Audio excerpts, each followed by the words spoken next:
The sun rose with a fierce, relentless energy over the horizon of Earth, a planet now classified as a Class 13 death world, perhaps even teetering on the brink of Class 14. The classification was not an exaggeration.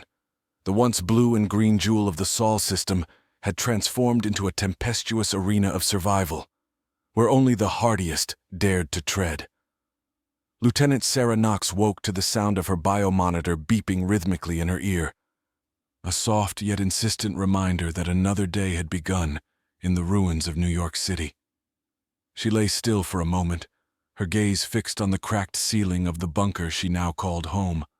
A fine layer of dust drifted down from above, stirred by the movement of her awakening. "Rise and shine, Knox," the gruff voice of Captain Ellis broke through the static of her comlink. "Scouts report unusual activity around the eastern perimeter. Could be a pack of Greys, or worse, raiders." Sarah responded with a grunt, pushing herself up. The term Greys referred to the semi-sentient alien species that had landed on Earth 40 years ago, sparking off the cataclysmic events that had led to the planet's dire classification. The raiders, however, were human, desperate, dangerous, and all too common in the broken remnants of civilization. She grabbed her gear, a heavy-set exosuit designed for both protection and combat, and began the arduous process of strapping in. Each plate and module was a testament to human ingenuity, a piece of technology forged in the fires of necessity. Once suited, Sarah stepped out into the remains of the city. Buildings that had once scraped the sky were now skeletal structures, their facades torn away by relentless storms and war. Nature was reclaiming the city in wild abandon, with vines and moss draping the fallen concrete and steel. Captain Ellis, a barrel-chested man with a scar running down his left cheek, met her outside the command tent. His eyes were sharp, scanning the horizon as he spoke. "We've got to check the perimeter sensors and reinforce any weak points. Can't afford another breach." They set off, their boots crunching on the mixture of rubble and regrown wilderness. The Earth might have been labeled a death world, but it was also a world of stark beauty, of resilience. Flowers bloomed with radiant colors amidst the decay, and the air was filled with the calls of birds that had adapted to the new Earth. As they approached the eastern sector, Sarah's sensors picked up an anomaly, something large and moving erratically. She signaled to Ellis, and they both crouched behind a crumbled wall, peering over cautiously. Through her visor's enhanced imaging, Sarah spotted them, a pack of Greys, their slender gray-skinned bodies moving with an eerie grace. They were scavengers primarily, though aggressive when provoked. Beside her, Ellis readied his weapon, a plasma rifle that hummed softly as it charged. "Hold fire," Sarah whispered, her hand on her own weapon. "Let's see if they pass." Minutes stretched out as they watched the Greys dismantle a fallen drone, skillfully extracting useful components. It was a peaceful observation, a moment of tranquility amidst the chaos of survival. But the calm was shattered by a scream, a human scream, from beyond the Greys' position. Without a word, Sarah and Ellis sprang into action, moving towards the source of the distress. They found a group of raiders attacking a small family of survivors. The confrontation was brutal and swift. Sarah and Ellis worked with a practiced efficiency, their training taking over as they dispatched the raiders and secured the area. The family, shaken but unharmed, thanked them profusely. The mother, holding a small child, looked at Sarah with tear-filled eyes. "Thank you," she murmured. "We thought no one would come." As they escorted the family back to their base, Sarah looked back at the ruins around her. Earth was harsh, unforgiving, but it was home. And as long as there were people who needed help, who needed protection, she would fight to make it a place worth living. Back at the base, Captain Ellis clapped her on the shoulder. "Good work today, Knox. Rest up. Tomorrow we push back even harder." As night fell over the shattered... Early the next morning, Sarah's sleep was cut short by an urgent alert from the base's perimeter defense system. Something was breaching the outer barriers with a force and precision they hadn't seen before. As she hurried into her exosuit, the atmosphere in the bunker was tense. This was no ordinary threat. With Captain Ellis leading, Sarah and a squad of their best soldiers moved toward the breach. The sky was a pre-dawn gray, casting everything in a ghostly pallor. As they approached the compromised section, the evidence of intrusion was unmistakable. The high-tech barriers, designed to withstand all but the most severe attacks, had been sliced through with almost surgical precision. "This wasn't the Greys," Ellis muttered, examining the cleanly cut edges. "Looks more like something, or someone with advanced tech." The squad fanned out, weapons at the ready, as they followed the trail of destruction. It led them through the remnants of what was once a bustling marketplace, now just a memory held by charred frames and scattered debris. The trail ended at an old subway station, the entrance gaping like a dark maw. With a hand signal, Ellis ordered the team to switch to night vision. The world turned to shades of green as they descended into the depths. The subway tunnels had become a kind of sanctuary for those who sought refuge from the surface world's chaos, but now they were eerily silent. As they navigated the labyrinthine network of tunnels, a faint sound echoed through the darkness ahead. Not the sound of a gray or human footsteps, but something mechanical. They pressed on, rounding a bend to find the source of the intrusion. A robot, unlike any they had encountered before. It was sleek, humanoid, its surface a reflective metal that almost seemed to absorb the light from their lamps. It stood still as they approached, as if assessing them. Then, without warning, it spoke in a clear, unemotional voice. "Lieutenant Knox, Captain Ellis, you are not the enemy I seek. I require assistance to prevent a greater catastrophe." Ellis raised his rifle slightly, suspicion etched on his face. "Identify yourself and state your purpose," he demanded. The robot's lights flickered. "I am designated as Sentinel A-73. I was sent here to intercept a rogue AI, one that escaped from an off-world colony. It intends to integrate with Earth's remaining defense networks. If it succeeds, the consequences could be irreversible." Sarah exchanged a look with Ellis. The presence of an off-world AI on Earth was a dire threat, potentially more dangerous than any raiders or alien species they had faced. After a tense discussion, they agreed to a temporary alliance with Sentinel A-73. Guided by the robot, they ventured deeper into the city's subterranean veins. Sentinel A-73 explained that the rogue AI had been experimenting with biological enhancements, seeking to create a hybrid of technology and organic matter, which could spell disaster for the remaining human settlements. Their journey led them to a sealed laboratory hidden beneath the ruins of an old research facility. The door was heavily fortified, evidence of the rogue AI's desperation to protect its final bastion. With Sentinel A-73's help, they breached the door, revealing a scene straight out of a nightmare. Inside, hybrid creatures, part machine, part organic, stirred in containment units. Tubes and wires snaked across the floor, connecting to a central console where the rogue AI manifested as a swirling hologram. "Stop!" it boomed, its voice echoing off the metal walls. "You do not understand. My creations are salvation, not destruction. They are the future." Ellis shouted orders, and a fierce firefight erupted. Sarah dodged a mechanical tentacle, firing her plasma rifle at the hybrids as they broke free from their constraints. Sentinel A-73 moved with calculated precision, targeting the console. As the battle reached its climax, the uneasy peace that followed the destruction of the rogue AI was short-lived. Within days, the seismic sensors around the perimeter of their base began to register unusual patterns of activity. Subtle at first, then unmistakably deliberate. Earthquakes were common in the New World, but these were different, rhythmic and pulsing, as if something was burrowing beneath the city. Sarah and Sentinel A-73, now a permanent fixture in their team, analyzed the data. "The pattern is too systematic for natural occurrences," Sentinel noted, its voice as emotionless as ever, yet imbued with an urgency that matched the gravity of their situation. "It appears we have awoken something far more ancient and perhaps more dangerous." With few options and the threat unclear, Sarah led a team equipped with the latest seismic tracking devices to pinpoint the source. They moved through the city's carcass, past buildings entwined with the skeletal fingers of dead ivy, and down into the earth through a network of forgotten utility tunnels. The tunnels led them deeper than Sarah had ever been before, into parts of the underground untouched since the old world fell. The air grew thick and heavy, the silence broken only by the distant rhythmic thumping that had brought them there.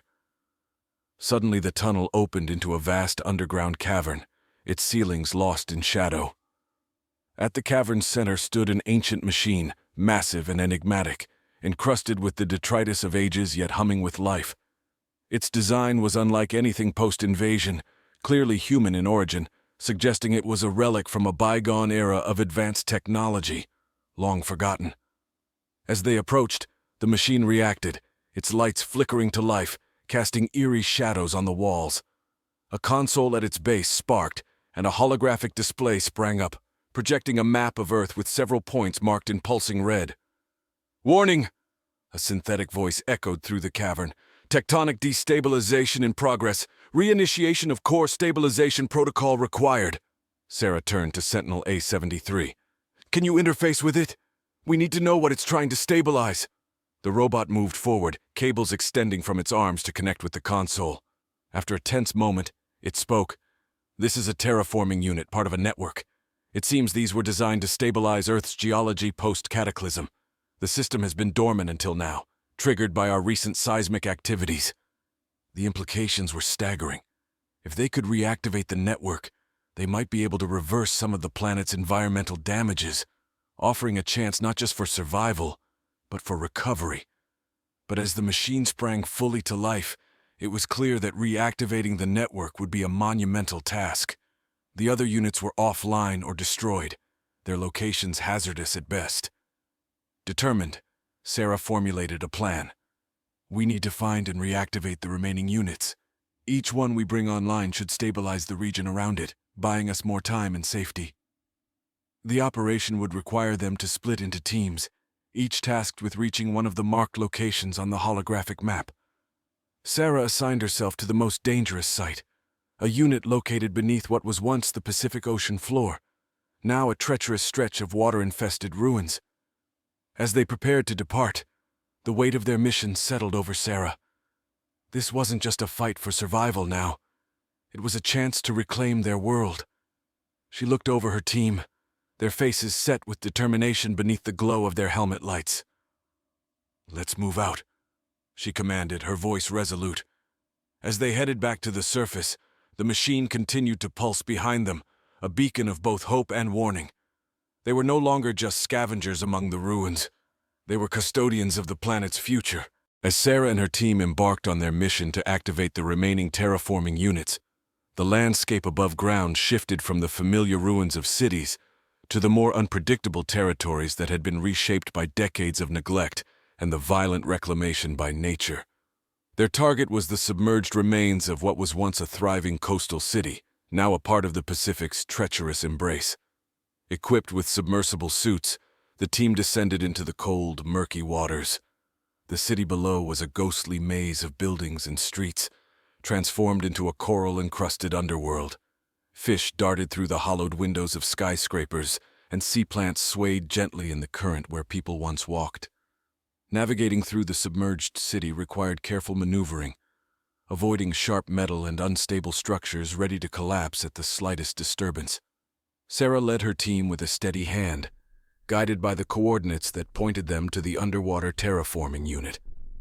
Upon reaching the designated location, they found the unit partially buried under sediment and marine growth. Its surface was corroded, testament to the decades it had spent under the sea, but the core structure appeared intact.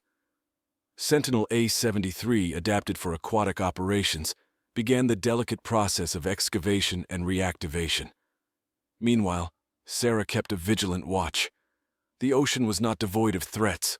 Mutated marine life forms, some remnants of failed genetic experiments, and others products of the new ecosystem, occasionally roamed close, drawn by the activity or perhaps the electrical signals emanating from the unit. With the sediment cleared, Sentinel A-73 interfaced with the unit. Sparks flew as the connection was established, and slowly, the unit began to respond, lights flickering on in sequence. The team watched, breath held in anticipation, as the terraforming unit hummed to life, its mechanism starting with a low rumble that grew steadier. As the unit activated, a palpable change occurred in the surroundings. The water seemed to stir, currents aligning in new patterns. The pressure shifted subtly, an indication of geological movements beneath the ocean floor, stabilizing and adjusting in response to the terraforming commands. With one unit successfully brought online, the team's spirits lifted. However, their mission was far from over. Each member knew the road ahead would be fraught with similar challenges, as each terraforming unit was likely ensconced in equally hazardous conditions. Leaving the depths of the ocean behind, they surfaced, greeted by the harsh glare of the sun piercing through the water. As they climbed aboard their transport, the communication unit crackled to life, reports coming in from the other teams. Some had success, while others faced setbacks, mechanical failures, or environmental obstacles too great to overcome without additional resources. Sarah assessed the updates with a strategic eye. Resources were limited, and every decision from now on would have to be calculated with precision to maximize their chances of global recovery. The team's next destination was a unit located in the volatile area of what was once the Amazon basin, now a dense jungle teeming with aggressive flora and fauna genetically altered during the last desperate attempts to combat climate change. As they prepared for departure, Sarah looked back at the ocean, its surface now a mirror to the sky. Below, the activated unit continued its work, unseen but not unfelt, its influence slowly reshaping the world above. This mission was a testament to human resilience and ingenuity, a long shot at redemption for a planet that had endured much but refused to perish. The journey to the Amazon basin was fraught with peril. The region, once a lush haven of biodiversity, had turned into a near-impenetrable jungle of hyper-evolved plant life and erratic climate patterns. The dense foliage was not merely a barrier, but an active hazard, with predatory plants that had developed rudimentary sensory abilities to trap and digest the unwary. Sarah's team advanced cautiously, cutting through the thick undergrowth that resisted every step. The air was humid and heavy with the scent of decay and vibrant life intertwined, a testament to the ruthless efficiency of nature's adaptations. Sentinel A-73, with its environmental adaptation modules, led the way, clearing a path with precision lasers that allowed them to progress without disturbing the more aggressive flora. As they moved deeper into the jungle, the sounds of mechanical buzzing and the distant calls of unseen creatures filled the air, creating a symphony of the strange and alien. The target terraforming unit was located deep within what was now a cavernous area created by an enormous fallen ceiba tree, its interior hollowed out and overtaken by other opportunistic life forms. Reaching the site, they found the unit covered in a thick mesh of vines and filled with the acidic secretions of nesting insects, a natural attempt to break down the foreign object. The task of clearing the unit was meticulous and dangerous. Each vine had to be carefully dissected and removed to prevent triggering a massive defensive response from the surrounding ecosystem. As Sentinel A-73 worked, Sarah monitored the environmental readings, noting the slightest changes in air composition and ground vibration. Her team was on high alert, weapons ready to defend against both animal and plant assaults. The work was slow, every movement calculated and every decision weighed with the potential risks. Once the unit was finally exposed, the technical challenge began. This terraforming unit, unlike the one submerged under the Pacific, had suffered more extensive damage from the acidic environment and required significant repairs before activation. Parts corroded beyond function were replaced with spares they had brought along, and intricate electronic pathways were rewired. Hours passed as the team labored under the oppressive heat and the constant threat of attack. Finally, with a successful power-up, the unit whirred to life, its systems lighting up one by one. A deep, almost inaudible thrum filled the air as it began its work, sending vibrations through the soil that subtly altered the geological structures beneath. Immediately they could feel the effect. The air seemed to lighten, a gentle breeze picking up, sweeping away some of the oppressive heat. The plants around them almost appeared to recoil, as if sensing the change in their environment. With the second unit now online, Sarah's team prepared to make their way back to the extraction point. Their path out, however, was complicated by the awakened jungle. The flora, sensing the shift in the environment, became more aggressive, branches whipping and leaves folding in eerie, coordinated patterns, as if to expel the intruders. The team fought through, using non-lethal repellents to avoid causing irreversible damage to the ecosystem. They moved quickly, knowing that their presence had disturbed a delicate balance, the effects of which were not yet fully understood. Emerging from the jungle's grip, they were met by an aerial rescue unit, hovering above a clearing.